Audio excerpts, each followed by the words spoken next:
Hello दोस्तों, एक बार फिर से स्वागत है आपका मेरे यूट्यूब चैनल आलस नोट्स पर। और आशा करता हूं दोस्तों आप सब स्वस्थ होंगे, मस्त होंगे।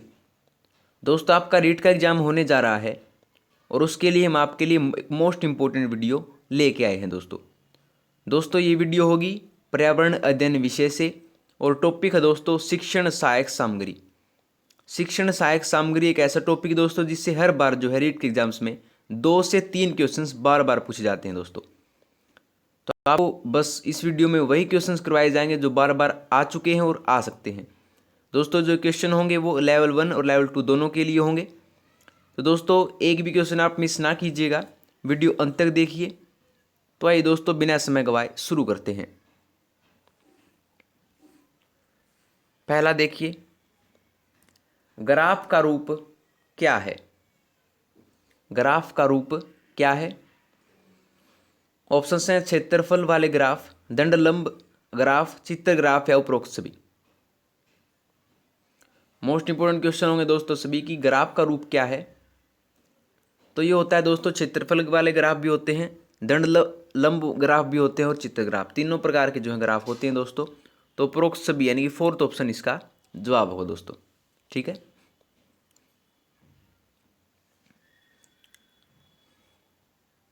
देखते हैं अगला। पर्यावरण अध्ययन शिक्षण द्वारा अधिगम को आसान बनाने हेतु प्रयोग किए जाते हैं। पर्यावरण अध्ययन शिक्षण द्वारा अधिगम को आसान बनाने हेतु क्या प्रयोग किए जाते हैं? ऑप्शन हैं श्रव्य साधन, दृश्य साधन, दृश्य श्रव्य साधन या उपरोक्त सभी। तो दोस्तों आपको सबको पता होगा कि श्रव्य साधन में उपयोग किए जाते हैं, दृश्य साधन भी और दृश्य श्रव्य साधन तीनों ही दोस्तों पर्यावरण अध्ययन शिक्षण में जो है उपयोग किए जाते हैं। तो ऑप्शन फोर्थ इसका जवाब होगा दोस्तों, उपरोक्त सभी। ठीक है, तीनों उपयोग किए जाते हैं। देखते हैं अगला।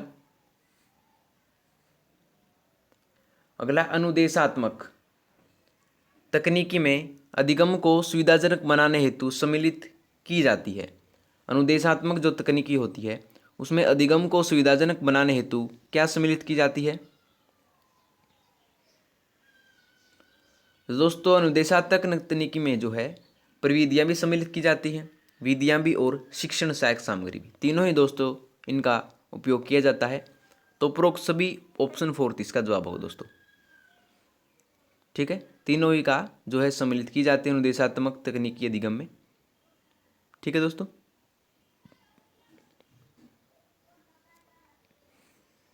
अगला है दृश्य श्रव्य साधनों द्वारा सामाजिक अध्ययन में किस प्रकार के अनुभव प्राप्त किए जा सकते हैं? दृश्य श्रव्य साधनों द्वारा जो है सामाजिक अध्ययन में किस प्रकार के अनुभव प्राप्त किए जा सकते हैं? तो दोस्तों ये प्राप्त की जा सकते हैं, प्रत्यक्ष भी किए जा सकते हैं और अप्रत्यक्ष भी, दोनों प्रकार से जो है अनुभव प्राप्त किए जा सकते हैं दृश्य श्रव्य साधनों द्वारा। तो अ व ब दोनों, ऑप्शन तीसरा इसका जवाब होगा दोस्तों। ठीक है,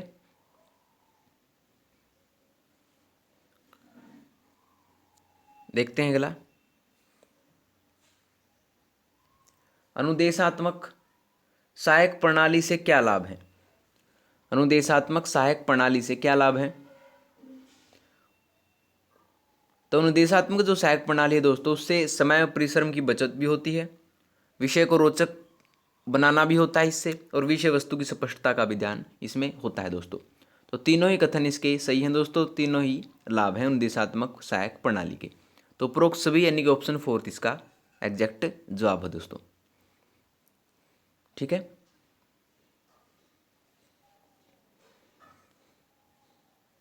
अगला देखिए। अगला अनुदेशात्मक सहायक प्रणाली में मुख्यतः किस सिद्धांत का प्रयोग होता है? अनुदेशात्मक सहायक प्रणाली में मुख्यतः किस सिद्धांत का प्रयोग होता है? ऑप्शन आपके सरल से कठिन की ओर, स्थूल से सूक्ष्म की ओर, ज्ञात से ज्ञात की ओर, उपरोक्त सभी। तो अनुदेशात्मक जो सहायक प्रणाली है दोस्तों उसमें सरल से कठिन की ओर सिद्धांत भी होता है, स्थूल से सूक्ष्म की ओर भी और अज्ञात से अज्ञात की ओर भी, तीनों ही दोस्तों इसके सिद्धांत हैं। तो उपरोक्त भी ऑप्शन 4 इसका एग्जैक्ट जवाब होगा दोस्तों। ठीक है दोस्तों, हर क्वेश्चन महत्वपूर्ण होगा दोस्तों, वीडियो के साथ अंत तक जुड़े रहिए। आपको इस वीडियो से जो है मैं गारंटी दे सकता हूं कि 2 से 3 नंबर आपको इस वीडियो से मिलेंगे। अगला, शिक्षण सहायक सामग्री द्वारा पिछड़े हुए बालक की सहायता कैसे की जा सकती है। शिक्षण सहायक सामग्री द्वारा पिछड़े हुए बालक की सहायता कैसे की जा सकती है। तो शिक्षण सहायक सामग्री द्वारा जो है दोस्तों पिछड़े हुए बालक की सहायता की जा सकती है, उसे दृश्य श्रव्य साधनों द्वारा ज्ञान करवाया जा सकता है। जो पिछड़ा हुआ बालक होता है दोस्तों, उसको दिखा करके, सुना करके जो ज्ञान करवाया जाता है, जिससे वह प्रत्यक्ष या अप्रत्यक्ष रूप से चीज़ों को देख कर समझ सके। तो ऑप्शन तीसरा इसका जवाब होगा दोस्तों। ठीक है, देखते हैं अगला। अगला है, दृश्य श्रव्य सामग्री की आवश्यकता निम्न में से किस विधि के लिए आवश्यक नहीं है। दृश्य श्रव्य सामग्री की आवश्यकता निम्न में से किस विधि के लिए आवश्यक नहीं है।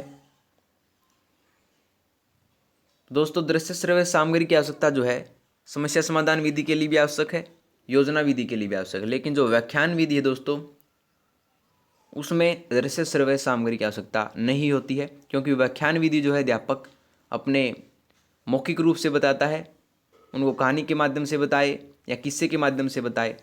तो व्याख्यान विधि में जो है दृश्य श्रव्य सामग्री की आवश्यकता नहीं होती है। तो ऑप्शन पहला इसका जवाब होगा दोस्तों। ठीक है, देखते हैं अगला।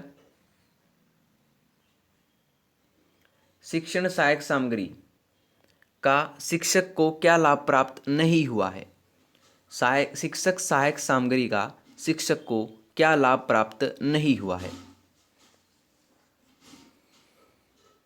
तो शिक्षक सहायक सामग्री का दोस्तों शिक्षक को जो है बालक चलचित्रों को देखते हैं तो शिक्षक को पढ़ाना नहीं पड़ता है। नहीं दोस्तों, जब शिक्षक सहायक सामग्री होती है उसको दिखा करके अध्यापक का कार्य जो है कम नहीं होता है बल्कि बढ़ जाता है, क्योंकि चाहे वो प्रदर्शन विधि हो, दृश्य श्रव्य साधन हो, तो उनको बच्चों को दिखा करके उनको समझाना ही पड़ता है, जिससे कि शिक्षक सहायक सामग्री का शिक्षक को ये लाभ प्राप्त नहीं होता है।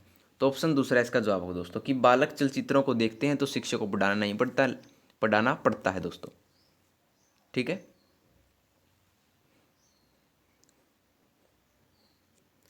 देखते हैं अगला। अनुभव का आधार क्या है। अनुभव का आधार क्या है। तो अनुभव का आधार है दोस्तों प्रत्यक्ष वस्तु भी होता है अनुभव का आधार, प्रत्यक्ष से मिलते जुलते उपकरण भी होता है, और अभिनय संबंधी उपकरण भी, तीनों ही दोस्तों अनुभव के आधार होते हैं। तो उपरोक्त सभी यानी कि ऑप्शन 4 इसका एग्जैक्ट जवाब होगा दोस्तों। ठीक है, अनुभव का आधार प्रत्यक्ष वस्तु भी, प्रत्यक्ष से मिलते जुलते उपकरण भी, और अभिनय संबंधी उपकरण भी, तीनों ही दोस्तों अनुभव के आधार हैं। तो उपरोक्त सभी यानी कि ऑप्शन 4 इसका एग्जैक्ट जवाब होगा दोस्तों। ठीक है, देखते हैं अगला। प्रदर्शन के आधार पर शिक्षक सहायक सामग्री कौन सी है। प्रदर्शन के आधार पर दोस्तों शिक्षक सहायक सामग्री कौन सी है। तो ये है पर्दे के सहारे प्रयुक्त किए जाने वाले उपकरण, ये भी है पर्दे के सहारे प्रयुक्त किए जाने वाले उपकरण और बिना पर्दे के सहारे प्रयुक्त किए जाने वाले उपकरण, दोनों ही दोस्तों प्रदर्शन के आधार पर शिक्षक सामग्री हैं। तो उपरोक्त दोनों यानी कि 1 व 2, ऑप्शन तीसरा इसका जवाब होगा दोस्तों। ठीक है,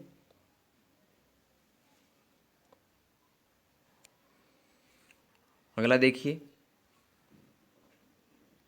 शैशवावस्था में किस प्रकार शिक्षण दिया जाना चाहिए।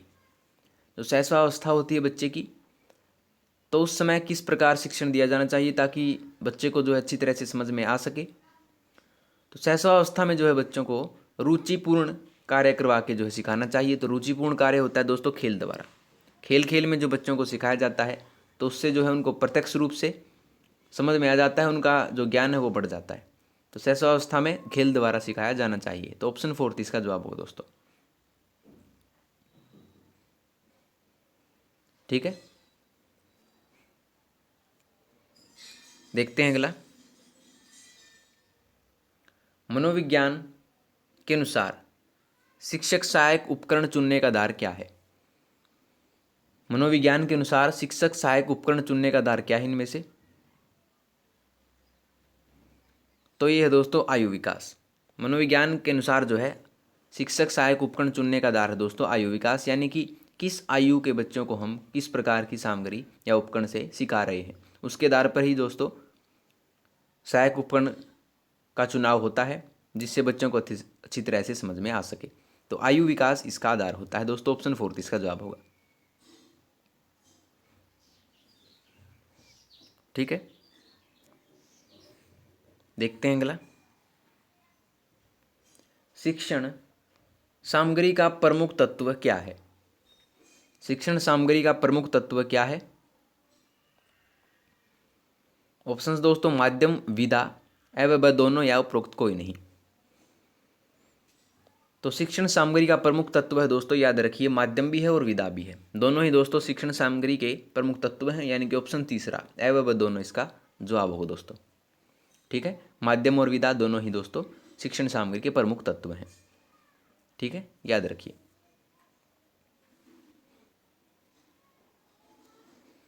अगला है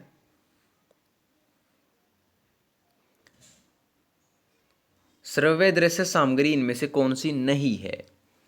दृश्य श्रव्य सामग्री यानी कि जिसको देखा भी जा सके और सुना भी जा सके, वैसी सामग्री कौन सी इनमें से नहीं है? तो दोस्तों दूरदर्शन, जिसको सुना भी जा सकता है, देखा भी जा सकता है। ड्रामा भी को भी जो है दोस्तों देखा भी जा सकता है, सुना भी जा सकता है। और चलचित्र को भी जो है देखा भी जा सकता है और सुना भी जा सकता है। लेकिन जो छायाचित्र होते हैं उनको सुना नहीं जा सकता, दोस्तों देखा जा सकता है। तो इसका ऑप्शन होगा दोस्तों पहला, दृश्य श्रव्य सामग्री नहीं है छायाचित्र। ऑप्शन पहला इसका जवाब होगा दोस्तों। ठीक है, देखते हैं अगला। प्रक्षेपण के आधार पर अप्रक्षेपित सामग्री कौन सी नहीं है? प्रक्षेपण के आधार पर अप्रक्षेपित सामग्री इनमें से कौन सी नहीं है? तो ये नहीं है दोस्तों स्लाइड। प्रक्षेपण के आधार पर अप्रक्षेपित सामग्री दोस्तों ये नहीं है स्लाइड। तो ऑप्शन 4 इसका जवाब होगा दोस्तों। चार्ट है, पैगबोर्ड है और रेडियो, तीनों ही दोस्तों अप्रक्षेपित सामग्रियां हैं, लेकिन जो स्लाइड है दोस्तों वो अप्रक्षेपित सामग्री नहीं है। ऑप्शन 4 इसका जवाब होगा दोस्तों। ठीक है, देखते हैं अगला। निम्न में से प्रक्षेपित या प्रोजेक्टेड सामग्री कौन सी नहीं है? जिसको प्रोजेक्ट द्वारा दिखाया जा सकता है, प्रोजेक्ट जिसका किया जा सकता है। तो निम्न में से प्रक्षेपित सामग्री कौन सी नहीं है? तो दोस्तों ये नहीं है बुलेटिन बोर्ड। बुलेटिन बोर्ड जो है दोस्तों प्रक्षेपित सामग्री नहीं है। इनमें से फिल्म है, ओपेक प्रोजेक्शन भी है और फिल्म खंड भी है, लेकिन जो बुलेटिन बोर्ड है दोस्तों प्रक्षेपित सामग्री नहीं है आपकी। तो ऑप्शन तीसरा इसका जवाब होगा दोस्तों। ठीक है दोस्तों, हर एक क्वेश्चन महत्वपूर्ण, आप एक भी क्वेश्चन मिस ना कीजिएगा, वीडियो अंत तक देखिए दोस्तों। अगला है चौक बोर्ड के उपयोग हेतु असत्य कथन कौन सा है? तो चौक बोर्ड होता है, उसके संबंध में असत्य कथन हमें बताना है। इसमें से 3 जो सत्य हैं और एक असत्य है, तो हमें सत्य कथन चुनना है। तो असत्य कथन है दोस्तों ऑप्शन तीसरा, चौक बोर्ड पर दाएं कोने से लिखना आरंभ करना चाहिए। नहीं दोस्तों, चौक बोर्ड होता है जिसमें बाएं कोने से लिखा जाता है, यानी कि इस तरफ से लिखा जाता है और इस तरफ जो है लिखा जाता है। चौक बोर्ड पर हमेशा बाएं से लिखा जाता है, न कि दाएं से। तो ऑप्शन तीसरा इसका जवाब होगा दोस्तों, असत्य कथन तीसरा है। ठीक है, अगला देख लीजिए। फ्लेनल पट किसका बना होता है? फ्लेनल पट जो होता है वो किसका बना होता है? तो फ्लेनल पट जो दोस्तों प्लाईवुड का बना भी होता है और मैसोनोइट बोर्ड का भी और लकड़ी का भी, तीनों जो है इसमें मटेरियल यूज किए जाते हैं फ्लेनल पट को बनाने में। तो उपरोक्त सभी, यानी कि 4th ऑप्शन इसका जवाब होगा दोस्तों। ठीक है, फ्लेनल पट को बनाने में तीनों का उपयोग किया जाता है, तीनों का ही। ठीक है दोस्तों।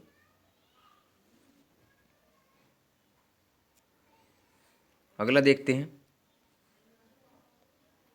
जब शिक्षक को वास्तविक पदार्थ या वस्तुएं उपलब्ध नहीं हो पाते तो वह किसका प्रयोग करता है। जब शिक्षक को जो है वास्तविक पदार्थ या वस्तुएं उपलब्ध नहीं हो पाती हैं तो वह किसका उपयोग करता है। तो उपयोग करता है दोस्तों मॉडल का, यानी कि उसी के जैसा कोई भी आकृति हो उसको मॉडल कहा जाता है दोस्तों। तो मॉडल का उपयोग जो है शिक्षक द्वारा किया जाता है जब वास्तविक चीज़ें शिक्षक को नहीं मिल पाती हैं। तो ऑप्शन तीसरा इसका जवाब होगा दोस्तों। ठीक है, देखते हैं अगला, संपूर्ण पृथ्वी अथवा उसके किसी भाग के धरातल के आकार और स्थिति को किसी पैमाने या प्रक्षेप द्वारा प्रदर्शित करना मानचित्र कहलाता है। यह बात किसने कही। संपूर्ण पृथ्वी को जो है अथवा उसके किसी भाग के धरातल के आकार और स्थिति को किसी पैमाने या प्रक्षेप द्वारा प्रदर्शित करना मानचित्र कहलाता है। यह बात किसने कही थी। दोस्तों मोस्ट इंपॉर्टेंट क्वेश्चन है, ये कही थी वेबस्टर ने। किसने कही थी ये बात, वेबस्टर ने कही थी दोस्तों। तो ऑप्शन दूसरा इसका जवाब होगा। ठीक है दोस्तों, मोस्ट इंपॉर्टेंट क्वेश्चन है। अगला देखिए, वह माध्यम जिसके द्वारा जो है किसी वस्तु के अंतर संबंध तथा संगठन भावों विचारों तथा विशेष स्थलों को दृश्यात्मक रूप में प्रदर्शित किया जा सके क्या कहलाता है। वह माध्यम जिसके द्वारा किसी वस्तु के अंतर संबंध तथा संगठन भावों विचारों तथा विशेष स्थलों को दृश्यात्मक रूप में प्रदर्शित किया जा सके तो उसको कहा जाता है दोस्तों चार्ट। क्या कहा जाता है उसको, चार्ट कहा जाता है दोस्तों। तो ऑप्शन तीसरा इसका जवाब होगा। ठीक है दोस्तों, अगला देखिए, चित्रों के चयन का आधार क्या होना चाहिए। चित्रों का जो चयन है दोस्तों उसका चयन कैसे करना चाहिए, चित्रों का उसका आधार क्या होना चाहिए दोस्तों। तो चित्रों के चयन का आधार होना चाहिए दोस्तों चित्रगत वस्तुओं का आकार, चित्रगत वस्तुओं के रंग और यथार्थ वस्तुओं का प्रस्तुतिकरण करने वाला चित्र। यानी कि ऑप्शन तीनों ही दोस्तों इसके सही हैं। तो उपरोक्त सभी, ऑप्शन फोर्थ इसका जवाब होगा दोस्तों। ठीक है, तीनों ही जो है चित्रों के चयन का आधार होने चाहिए। ठीक है दोस्तों, देखते हैं अगला, पर्यावरण अध्ययन शिक्षण को व्यवहारिक तथा रोचक बनाने का उपाय क्या है। पर्यावरण अध्ययन शिक्षण को व्यवहारिक तथा रोचक बनाने का उपाय इनमें से क्या है। तो ये दोस्तों दृश्य श्रव्य सामग्री का प्रयोग, सामाजिक सर्वेक्षण और अध्यापक के समुचित आचरण, तीनों ही दोस्तों जो है पर्यावरण अध्ययन शिक्षण को व्यवहारिक तथा रोचक बनाने के उपाय हैं। तो उपरोक्त सभी यानी कि फोर्थ ऑप्शन इसका एग्जैक्ट जवाब होगा दोस्तों। ठीक है,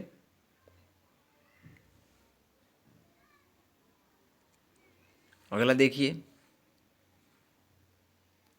छात्रों को अधिगम हेतु अभिप्रेरित करने के लिए शिक्षक क्या करे। छात्रों को अधिगम हेतु अभिप्रेरित करने के लिए शिक्षक को क्या करना चाहिए। तो ये करने चाहिए दोस्तों, विषय वस्तु को जीवन से संबंधित करें, दृश्य श्रव्य सामग्री का प्रयोग करें और पुनर्बलन यानी इनको रीइंफोर्समेंट करें। तो तीनों दोस्तों कथन इसके सही हैं। तो उपरोक्त सभी कार्य करें। ठीक है, याद रखिए दोस्तों।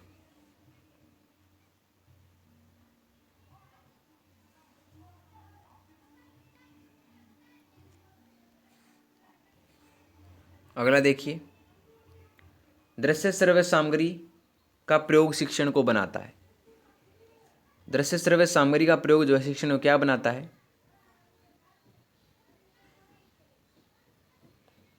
तो ये बनाता है दोस्तों प्रभावी भी और रोचक भी। दृश्य श्रव्य सामग्री का जो प्रयोग है दोस्तों शिक्षण को प्रभावी भी और रोचक भी बनाता है, जिससे कि बच्चों को अच्छी तरह से समझ में आ जाता है। तो तीसरा ऑप्शन इसका जवाब होगा दोस्तों, एक तथा दो दोनों। ठीक है, अगला देखिए, पर्यावरण संबंधी ज्ञान प्रदान करने हेतु सर्वोत्तम साधन कौन सा है। पर्यावरण संबंधी ज्ञान प्रदान करने हेतु सर्वोत्तम साधन इनमें से कौन सा है। तो ये है दोस्तों सामुदायिक साधन। पर्यावरण संबंधी ज्ञान प्रदान करने हेतु सर्वोत्तम साधन है दोस्तों सामुदायिक साधन। तो ऑप्शन तीसरा इसका एग्जैक्ट जवाब है दोस्तों। ठीक है, देखते हैं अगला। पाठ्य पुस्तक के अंत में प्रश्नमाला दी जाती है। पाठ्य पुस्तक के अंत में जो है प्रश्नमाला क्यों दी जाती है? तो ये दी जाती है दोस्तों गृह कार्य हेतु, पुनरावृत्ति हेतु और सुदृढ़ीकरण हेतु। तीनों कार्यों द्वारा जो है पाठ्य पुस्तक के अंत में प्रश्नमाला दी जाती है ताकि बच्चे जो हैं गृह कार्य कर सकें, उनको दोहरा सकें और उनका जो विषय है दोस्तों उनमें वो पारंगत हो सकें, सुदृढ़ीकरण हो सके उसका। तो उपरोक्त सभी हेतु जो है इसका ऑप्शन होगा दोस्तों, ऑप्शन फोर्थ इसका जवाब होगा। ठीक है,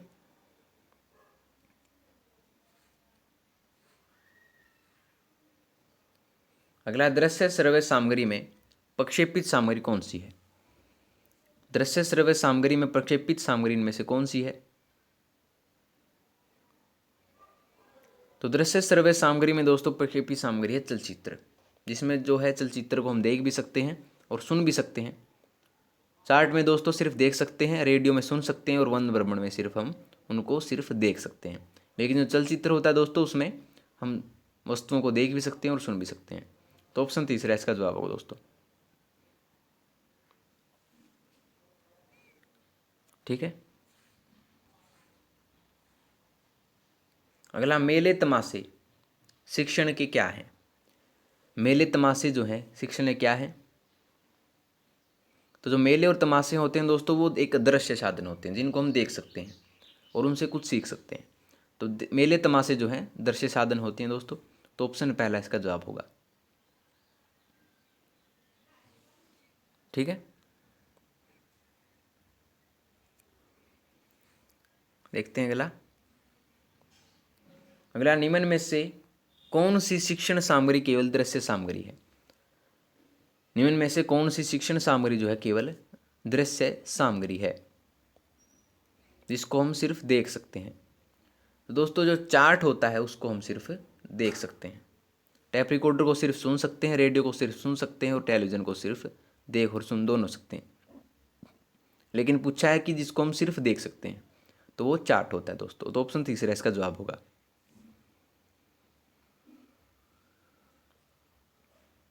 ठीक है, देखते हैं अगला। श्यामपट्ट उपयोगी साधन है क्योंकि श्यामपट्ट का उपयोग क्यों किया जाता है दोस्तों? श्यामपट्ट उपयोगी साधन है वो है शिक्षण का। किसका है? शिक्षण का है जो उपयोगी साधन श्यामपट्ट दोस्तों, ब्लैक बोर्ड जिसे कहते हैं। तो ऑप्शन पहला इसका जवाब होगा दोस्तों। ठीक है, ऐसे क्वेश्चन बार बार आते हैं दोस्तों एग्जाम्स में जिसमें जो है बच्चे कंफ्यूज हो जाते हैं और उनका नंबर कट जाता है। लेकिन आप इस वीडियो से दोस्तों आप हर एक क्वेश्चन आप रट लीजिएगा, याद कर लीजिएगा।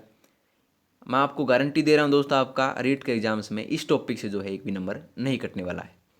तो अगला देखिए, भारतीय परिस्थिति के अनुरूप शिक्षण में महत्वपूर्ण स्थान होता है। भारतीय परिस्थिति के अनुरूप जो है शिक्षण में महत्वपूर्ण स्थान किसका होता है? तो ये होता है दोस्तों मॉडल का भी होता है, चार्ट का भी और चित्रों का भी। तीनों का जो उपयोग है दोस्तों भारतीय परिस्थिति के अनुरूप शिक्षण में महत्वपूर्ण स्थान होता है। तो उपरोक्त सभी का यानी कि फोर्थ ऑप्शन इसका एग्जैक्ट जवाब होगा दोस्तों। ठीक है, देखते हैं अगला। वह प्रोजेक्टर जिसमें छात्रों से चक्षु संपर्क बना रहता है तथा जिसमें वस्तु की परछाई वक्ता के पीछे बनती है क्या कहलाता है? वह प्रोजेक्टर जिसमें छात्रों से चक्षु संपर्क बना रहता है तथा जिसमें वस्तु की परछाई वक्ता के पीछे बनती है क्या कहलाता है? तो उसको कहते हैं दोस्तों ओवरहेड प्रोजेक्टर। क्या कहा जाता है उसको? ओवरहेड प्रोजेक्टर कहा जाता है। तो ऑप्शन पहला इसका जवाब होगा दोस्तों। मोस्ट इंपोर्टेंट क्वेश्चन है, बार बार पूछा गया क्वेश्चन है।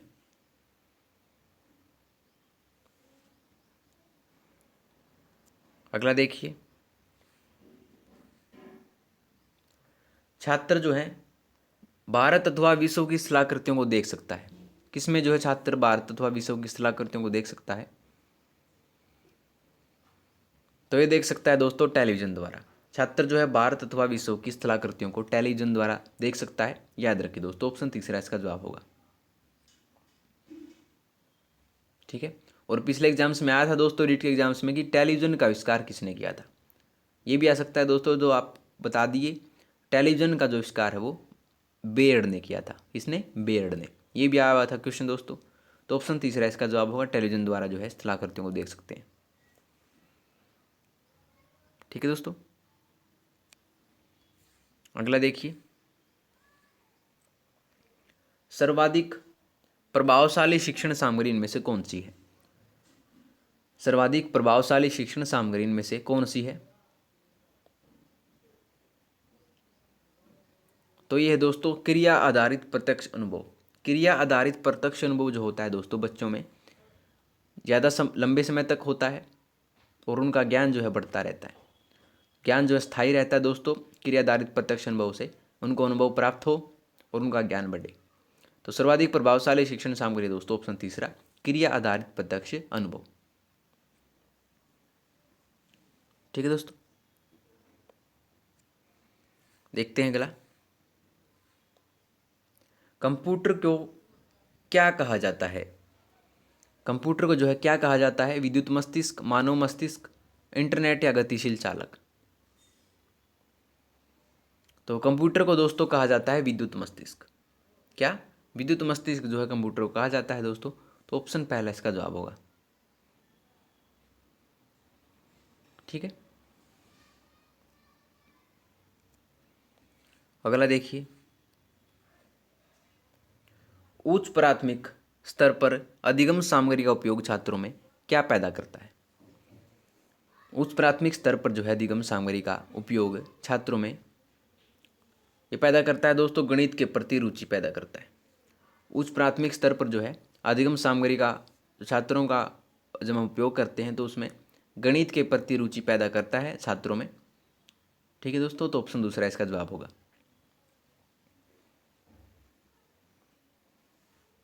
ठीक है दोस्तों। अगला देखिए, अगला, श्रव्य दृश्य का उपयोग निम्नलिखित में से किस आधार पर महत्वपूर्ण है? श्रव्य दृश्य का उपयोग जो है निम्नलिखित में से किस आधार पर महत्वपूर्ण है? तो यह दोस्तों ज्ञानेंद्रियों का संबंधित ज्ञान से साक्षात्कार। ज्ञानेंद्रियों का संबंधित ज्ञान से साक्षात्कार जो है दृश्य श्रव्य का उपयोग जो होता है इसमें। तो ऑप्शन पहला इसका जवाब हो दोस्तों। ठीक है। चलते हैं अगले पर, चार्ट बनाते समय किस बात का ध्यान रखना चाहिए? चार्ट बनाते समय जो है दोस्तों किस बात का ध्यान रखना चाहिए? तो चार्ट बनाते समय दोस्तों ये है, एक चार्ट एक ही उद्देश्य के लिए होना चाहिए। यानी कि जब आप चार्ट बनाते हैं तो उसमें ये नहीं होना चाहिए कि अलग अलग विषय के चार्ट बना दिए, एक ही चार्ट में एक ही विषय को, अलग अलग विषय को डाल दिया। एक ही जो है दोस्तों एक ही उद्देश्य के लिए जो है चार्ट बनाया जाता है। तो एक चार्ट एक उद्देश्य के लिए हुआ होना चाहिए। तो ऑप्शन तीसरा इसका जवाब हो दोस्तों। ठीक है, याद रखिए दोस्तों। अगला है, कक्षा में सहायक सामग्री का उपयोग करते समय ध्यान रखने योग्य बिंदु कौन सा है? कक्षा में सहायक सामग्री का उपयोग करते समय ध्यान रखने योग्य बिंदु इनमें से कौन सा है दोस्तों? तो यह सहायक सामग्री निर्धारित समय पर दिखाकर हटा ली जाए। सहायक सामग्री जो है निर्धारित समय पर दिखाकर हटा लेनी चाहिए, क्योंकि इससे जो है बच्चे कन्फ्यूज हो जाते हैं, उनमें कन्फ्यूजन पैदा हो जाती है अगर दो अलग अलग सामग्रियों को एक साथ रखा जाए। तो ऑप्शन दूसरा इसका जवाब होगा दोस्तों। ठीक है, कि सहायक सामग्री जो है निर्धारित समय पर दिखाकर हटा ली जानी चाहिए। ठीक है दोस्तों। देखते हैं अगला, पाठ्य पुस्तक जो है कैसी होनी चाहिए? पाठ्य पुस्तक जो है कैसी होनी चाहिए?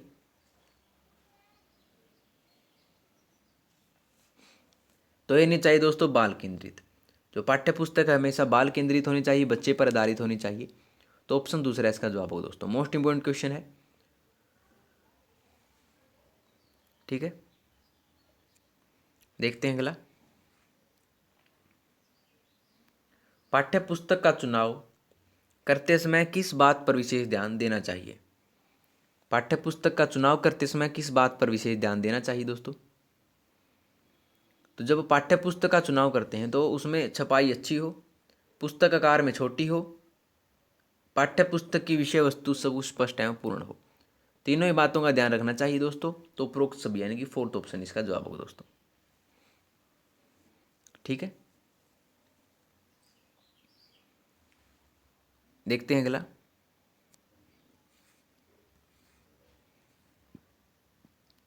पाठ्य पुस्तक के प्रत्येक पाठ के अंत में क्या होना चाहिए। पाठ्य पुस्तक के प्रत्येक पाठ के अंत में दोस्तों ये होना चाहिए सारांश व प्रश्न बैंक।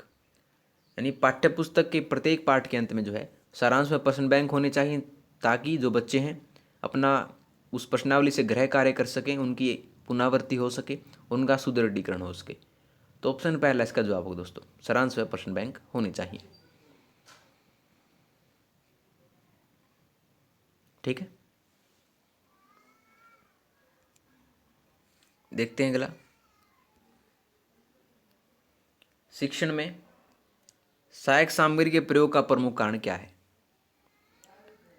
शिक्षण में सहायक सामग्री के प्रयोग का प्रमुख कारण क्या है। तो ये दोस्तों उपरोक्त सभी यानी कि विषय वस्तु को सरल बनाना, विषय वस्तु को रोचक बनाना और विषय वस्तु को बोधगम्य बनाना, ये दोस्तों इसके प्रमुख कारण है।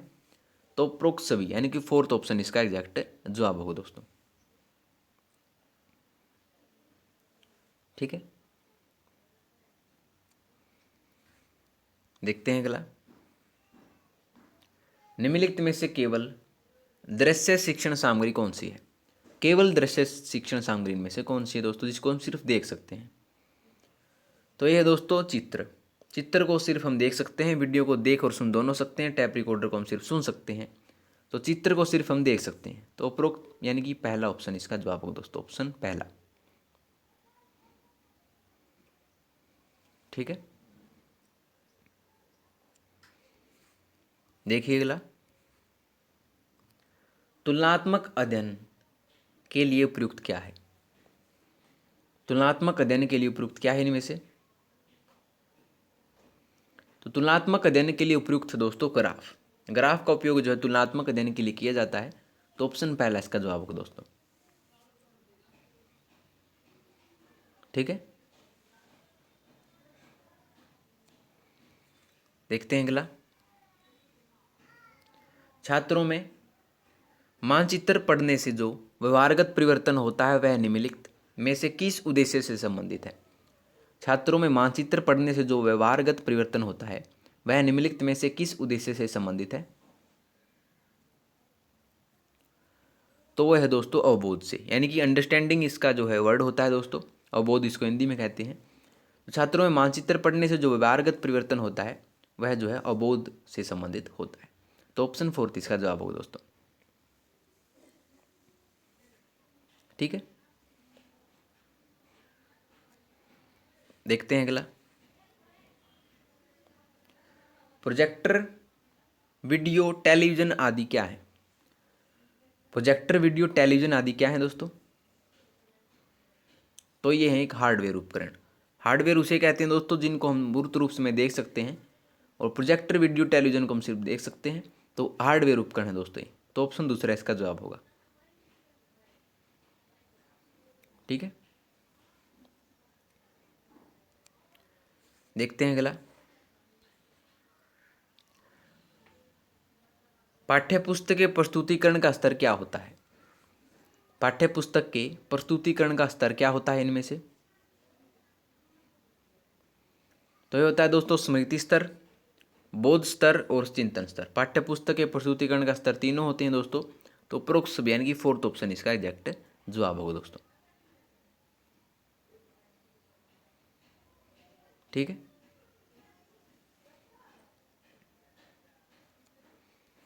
देखते हैं अगला,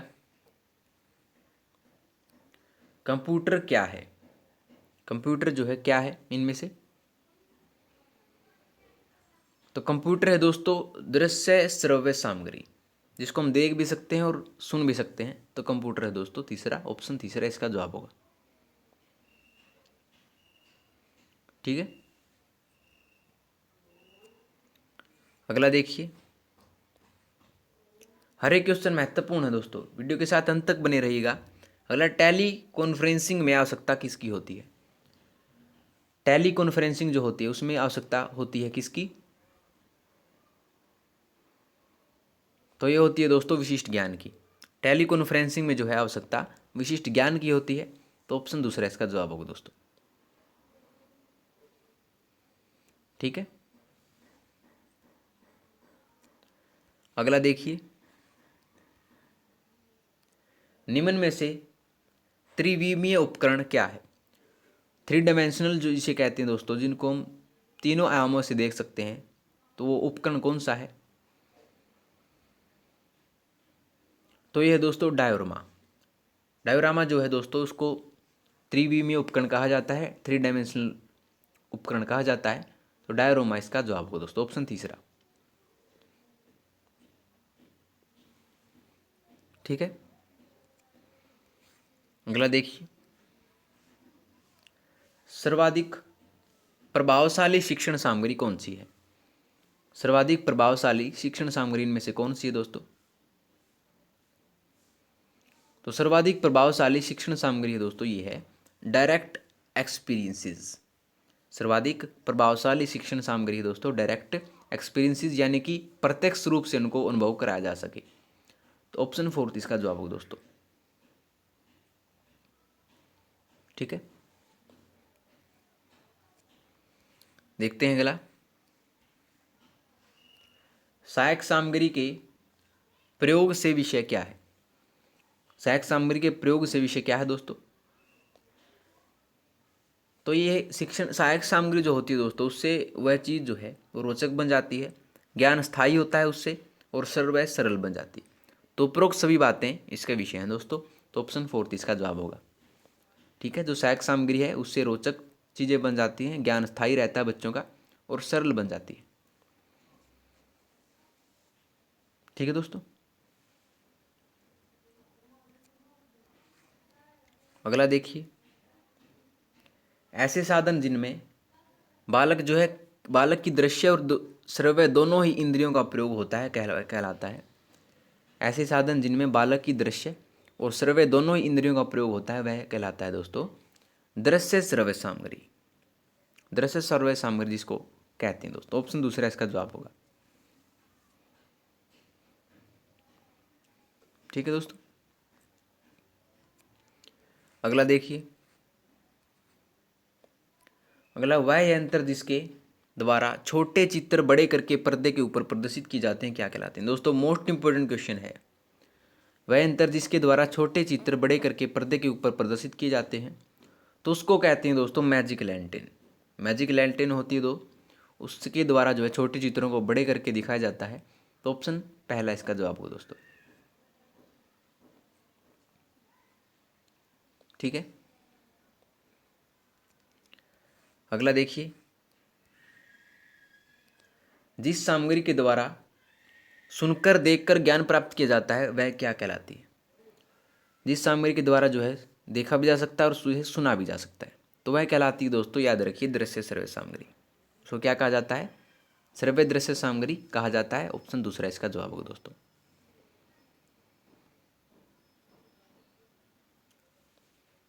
ठीक है, अगला देखिए। सहायक सामग्री का सर्वाधिक प्रयोग किया जा सकता है। जो सहायक सामग्री है उसका उसमें सर्वाधिक प्रयोग इसका कहाँ पर किया जा सकता है सहायक सामग्री का?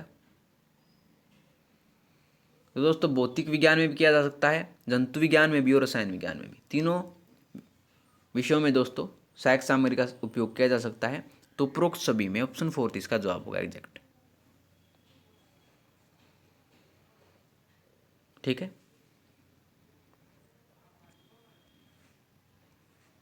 अगला देखते हैं। विज्ञान शिक्षण में सर्वाधिक उपयोगी सामग्री कौन सी है? विज्ञान शिक्षण में जो है सर्वाधिक उपयोगी सामग्री इनमें से कौन सी है? तो ये दोस्तों याद रखिए, दृश्य श्रव्य सामग्री। विज्ञान शिक्षण में जो है सर्वाधिक उपयोगी सामग्री है दोस्तों दृश्य श्रव्य सामग्री। तो ऑप्शन दूसरा इसका जवाब हो दोस्तों। ठीक है, देखते हैं अगला। अपेक्षित सामग्री कौन सी है इनमें से? जो अपेक्षित सामग्री है वो कौन सी है? तो वह दोस्तों श्यामपट्ट और मॉडल दोनों ही जो है दोस्तों अपेक्षित सामग्रियां हैं। ऑप्शन फोर्थ है, 2 व 3 दोनों इसका जवाब होगा दोस्तों। श्यामपट्ट और जो मॉडल है वो अपेक्षित सामग्रियों में गिने जाते हैं, याद रखिए दोस्तों। ठीक है, अगला देखिए। सर्वाधिक प्रभावशाली शिक्षण सामग्री इनमें से कौन सी है? सर्वाधिक प्रभावशाली शिक्षण सामग्री कौन सी है इनमें से? तो बता चुके हैं दोस्तों, जिस प्रत्यक्ष अनुभव जो होता है दोस्तों, जो बच्चों को सामने दिख जाता है, उनको अनुभव हो जाता है, तो वो ज्ञान जो है स्थायी रहता है दोस्तों। तो प्रभावशाली शिक्षण सामग्री है प्रत्यक्ष अनुभव। ऑप्शन तीसरा इसका जवाब हो दोस्तों, डायरेक्ट एक्सपीरियंस जिसे कहा जाता है। ऑप्शन तीसरा। ठीक है दोस्तों, अगला देखिए। विज्ञान की पाठ्य पुस्तक में विषय वस्तु को विकसित करना चाहिए। विज्ञान की पाठ्य पुस्तक में विषय वस्तु को विकसित कैसे करना चाहिए? तो विज्ञान की जो पाठ्य पुस्तक है दोस्तों उसमें विषय वस्तु को हमेशा तार्किक क्रम में जो है विकसित करना चाहिए। ठीक है, यानी कि क्रम के अनुसार, तर्क के हिसाब से, यानी सरल से कठिन की ओर जो है विज्ञान की पाठ्य पुस्तक को निर्धारित करना चाहिए, विकसित करना चाहिए। तो ऑप्शन पहला इसका जवाब होगा दोस्तों। ठीक है, अगला देखिए। एक अच्छी विज्ञान पाठ्य पुस्तक की विशेषता है कि वह एक अच्छी विज्ञान पाठ्य पुस्तक की विशेषता क्या होती है दोस्तों? एक अच्छी जो विज्ञान पाठ्य पुस्तक होती है उसमें सरल व बोधगम्य भाषा हो, ये उसकी विशेषता होती है दोस्तों, ताकि बच्चों को जो है आसानी से समझ में आ सके जो किताब में दिया हुआ है। तो भाषा जो है सरल व बोधगम्य होनी चाहिए। ऑप्शन दूसरा इसका जवाब होगा दोस्तों। ठीक है, अगला देखिए। विज्ञान की पाठ्य पुस्तक में विषय वस्तु का संगठन कैसा होना चाहिए? विज्ञान की पाठ्य पुस्तक में जो है विषय वस्तु का संगठन कैसा होना चाहिए? तो विज्ञान की जो पाठ्य पुस्तक है दोस्तों उसमें विषय वस्तु का जो संगठन है वो हमेशा पाठ्यक्रम के अनुरूप होना चाहिए। किसके अनुरूप? पाठ्यक्रम के अनुरूप होना चाहिए दोस्तों। तो ऑप्शन पहला इसका जवाब होगा।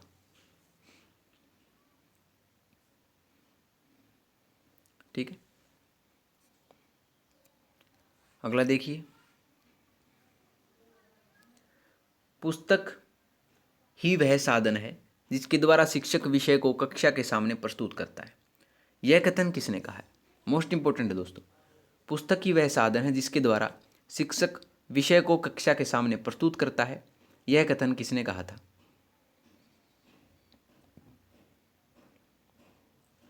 तो ये कहा था दोस्तों मैक्सवेल ने। ये कथन जो है मैक्सवेल द्वारा कहा गया है। ऑप्शन तीसरा इसका जवाब होगा दोस्तों। ठीक है, देखते हैं अगला। फ्लैनल बोर्ड का उपयोग किया जाता है। फ्लैनल बोर्ड का जो है उपयोग किस में किया जाता है? तो जो फ्लैनल बोर्ड होता है दोस्तों उसका उपयोग जो है किसी चित्र के विभिन्न भागों को क्रमशः दर्शाने में किया जाता है। तो जो फ्लैनल बोर्ड होता है दोस्तों उसका उपयोग जो है किसी चित्र के विभिन्न भागों को क्रमशः दर्शाने में किया जाता है। तो ऑप्शन फोर्थ इसका जवाब हो दोस्तों। ठीक है, अगला देखिए। विज्ञान किट का अर्थ इनमें से क्या है? विज्ञान किट का अर्थ क्या है? तो विज्ञान किट का अर्थ है दोस्तों ये है उपकरण युक्त बॉक्स, यानी कि जिसमें सभी विज्ञान को सिखाने के लिए उपकरण शामिल होते हैं उसे विज्ञान किट कहा जाता है। तो ऑप्शन पहला इसका जवाब होगा दोस्तों। ठीक है,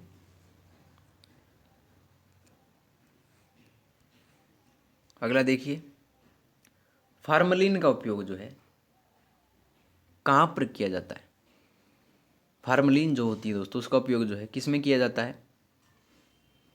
तो फार्मलिन होती है दोस्तों वो मृत जीवों के परिरक्षण में उपयोग की जाती है। जो मृत जीवी होते हैं उनके परिरक्षण जो होता है ताकि उनमें बदबू ना आए, उनका अपघटन जल्दी से हो सके, तो उसमें फार्मलिन का उपयोग किया जाता है दोस्तों। तो ऑप्शन तीसरा इसका जवाब होगा। ठीक है, अगला देखिए, विज्ञान संग्रहालय के उपयोग से बालकों में विकसित क्या होता है। विज्ञान संग्रहालय के उपयोग से बालकों में विकसित क्या होती है।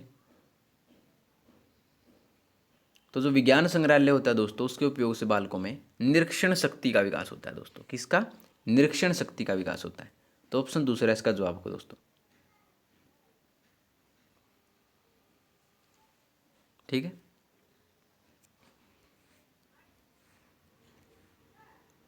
अगला, विज्ञान किट का निर्माण किया गया है।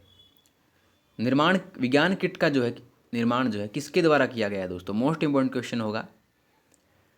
तो विज्ञान किट का जो निर्माण है दोस्तों वो किया गया है राजस्थान राज्य शैक्षिक अनुसंधान व प्रशिक्षण संस्थान उदयपुर द्वारा। राजस्थान राज्य शैक्षिक अनुसंधान व प्रशिक्षण संस्थान उदयपुर द्वारा जो है विज्ञान किट का निर्माण किया गया है दोस्तों। तो ऑप्शन तीसरा इसका जवाब होगा।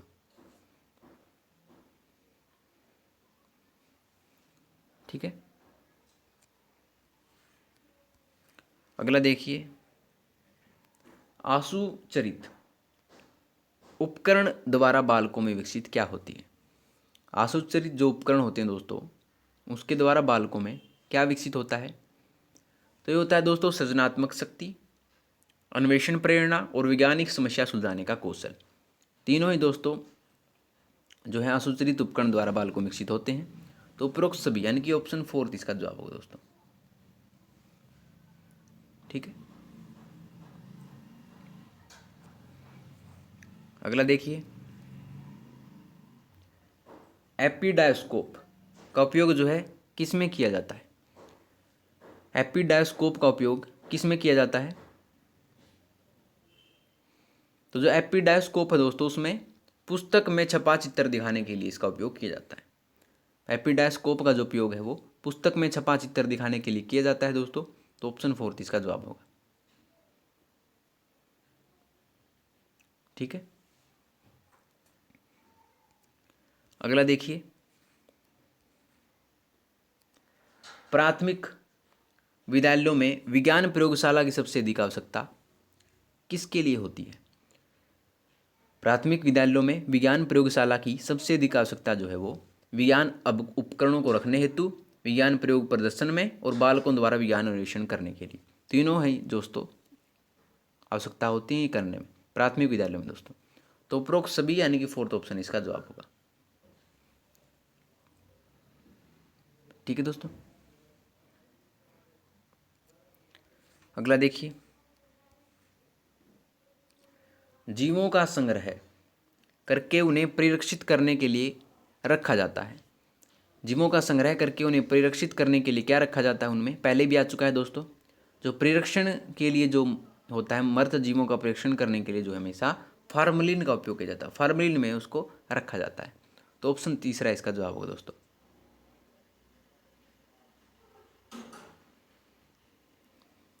ठीक है, अगला देखिए, निम्नलिखित में से आशु रचित उपकरण क्या है। निम्नलिखित में से जो है आशु रचित उपकरण क्या है। तो आशु रचित उपकरण है दोस्तों स्प्रिट लैंप। स्प्रिट लैंप जो है दोस्तों आशु रचित उपकरण है। तो ऑप्शन तीसरा इसका जवाब होगा दोस्तों।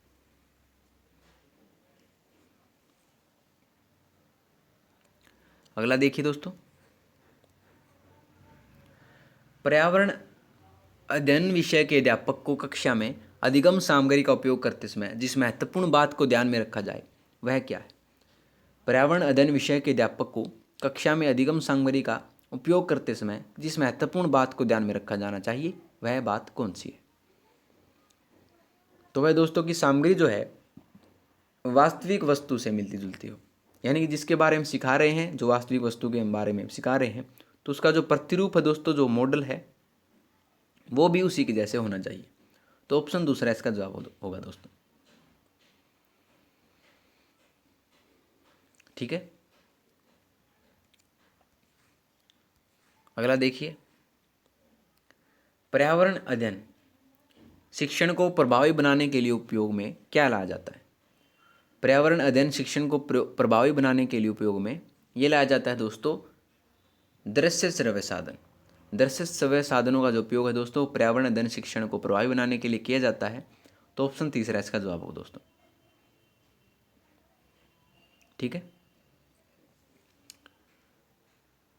हर एक क्वेश्चन महत्वपूर्ण है दोस्तों, एक भी क्वेश्चन आप मिस मत करिएगा, क्योंकि जो ये क्वेश्चन दोस्तों आपको एग्जाम में 3 से 4 नंबर दिलवा सकते हैं।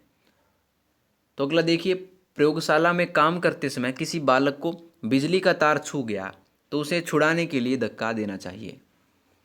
प्रयोगशाला में कोई काम कर रहा था बच्चा, तो उसको बिजली का तार छू गया, तो उसको छुड़ाने के लिए हमें क्या करना चाहिए, किस चीज़ से धक्का देना चाहिए उसको?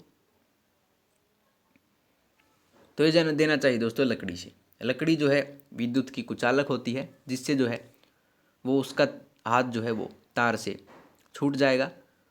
इसी कारण जो है लकड़ी का उपयोग किया जाता है। तो ऑप्शन पहला इसका जवाब होगा दोस्तों। ठीक है, अगला देखिए, विज्ञान प्रयोगशाला में कार्य का आयोजन निम्न उद्देश्य के लिए किया जाता है। तो विज्ञान प्रयोगशाला में जो है कार्य का आयोजन निम्न उद्देश्य के लिए किया जाता है। किस उद्देश्य के लिए किया जाता है विज्ञान प्रयोगशाला में कार्य का आयोजन? तो ये किया जाता है दोस्तों वैज्ञानिक उपकरणों पर कार्य करने का कौशल, वैज्ञानिक घटनाओं का अनुभव और विज्ञान प्रयोगों में रुचि विकसित करना, तीनों ही दोस्तों इसके उद्देश्य होते हैं। तो उपरोक्त सभी यानी कि ऑप्शन 4 इसका जवाब होगा दोस्तों। ठीक है, अगला देखिए, विज्ञान शिक्षण अन्य विषयों के शिक्षणों से भिन्न है क्योंकि इसमें आवश्यकता है। विज्ञान शिक्षण जो है अन्य विषयों के शिक्षणों से भिन्न है क्योंकि इसमें किसकी आवश्यकता होती है दोस्तों? तो यह आवश्यकता होती है दोस्तों उपकरण साज सज्जा व उपयुक्त स्थान की। ठीक है, तो ऑप्शन तीसरा इसका जवाब होगा दोस्तों। चलते हैं अगले पर। अगला, दृश्य श्रव्य साधन सहायक होते हैं। दृश्य श्रव्य साधन जो होते हैं उसमें किस में सहायक होते हैं दोस्तों?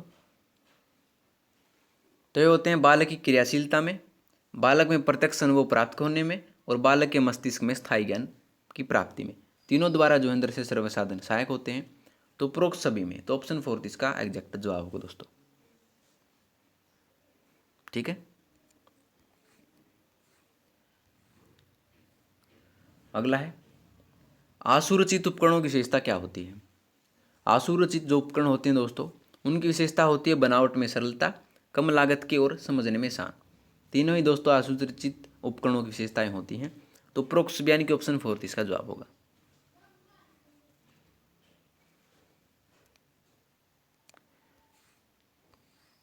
अगला देखिए, अधिगम सामग्री के प्रयोग से बालकों को ज्ञान प्राप्त होता है। अधिगम सामग्री के प्रयोग से बालकों को ज्ञान कैसे प्राप्त होता है? तो जो अधिगम सामग्री है दोस्तों उससे बालकों का को ज्ञान है वो प्रत्यक्ष से अप्रत्यक्ष की ओर होता है। प्रत्यक्ष से अप्रत्यक्ष की ओर जो है अधिगम सामग्री के प्रयोग से बालकों को ज्ञान प्राप्त होता है। तो ऑप्शन पहला इसका जवाब होगा दोस्तों। ठीक है, तो लीजिए दोस्तों आपकी वीडियो होती है यहाँ पर कंप्लीट, और आशा करते हैं दोस्तों आपको वीडियो पसंद आई होगी। अगर आपको वीडियो पसंद आई हो तो वीडियो को लाइक शेयर कमेंट करके जरूर बता दीजिएगा और आरएस नोट्स चैनल को सब्सक्राइब कर लीजिए दोस्तों। तो मिलते हैं आपसे अगली वीडियो में नए रोचक प्रश्नों के साथ, तब तक के लिए धन्यवाद दोस्तों।